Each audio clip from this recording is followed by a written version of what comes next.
Somebody you should know. Basically what this song was about is me just telling the world that don't count me out for anything just because I might not have the amount of people looking at me now, or I might not have the audience that most superstars have. I will one day, you know what I mean? And I will have that, and I won't stop at any cost. So wide, but a nigga so faded. Yeah. And I ain't Trey Songz, but a nigga gotta make it. Why? Cause a nigga need a paycheck.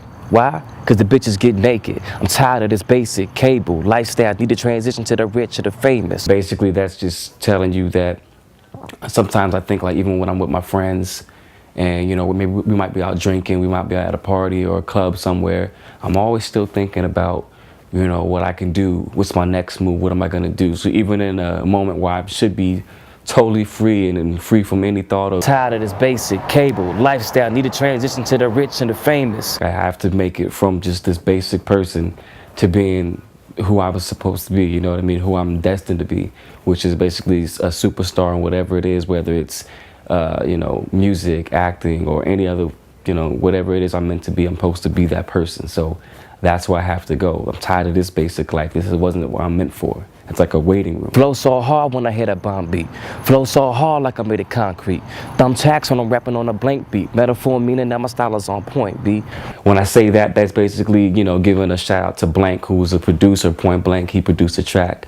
And actually in my phone, I have him as P.Blank. Friends, we all went to the club. And I remember we couldn't get in. Rapping in the same club that I snuck in. Me and actually Jay, we couldn't get in. Shout out to Jay for that. I didn't have my ID. My ID was expired. So it was expired by one day because it was my birthday. So when the club bouncers looked at my ID, he said, I can't let you in regardless of what. No, I did, but I didn't give a fuck then. Ducking the bouncer because I knew that he was looking. Walking through the front door now like I'm something.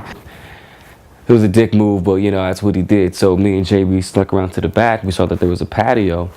Now mind you that our friends are in there. We told them to go ahead and go. We sneak in the patio and we jump over when nobody's looking. And when we got in there, actually one of the bartenders saw us from the actual patio. So with that, we had to sneak in the club and lay low and make sure nobody saw us. We were actually in the crowd, and I seen the bouncer. He's kind of looking around, making sure he didn't see us. He's actually walking around looking for us. So I actually performed in that same club 2 years later, and then walking through the front door. Now my name's on the list. Now I'm set as a headliner. Now I'm performing at the show there. Now they have to show me some respect. So now I don't have to sneak in through the patio anymore. So that was a little fun on that line. The next one was Head rush when my name was on the marquee. I take a pic, send it to my nigga Marquis. I let her know that we doing big things in the race for this dream, the pursuing our cream. Yeah. At what age should this dream become irrelevant? I'm trying to make you remember me like an elephant. Major clubs was Whiskey A Go Go.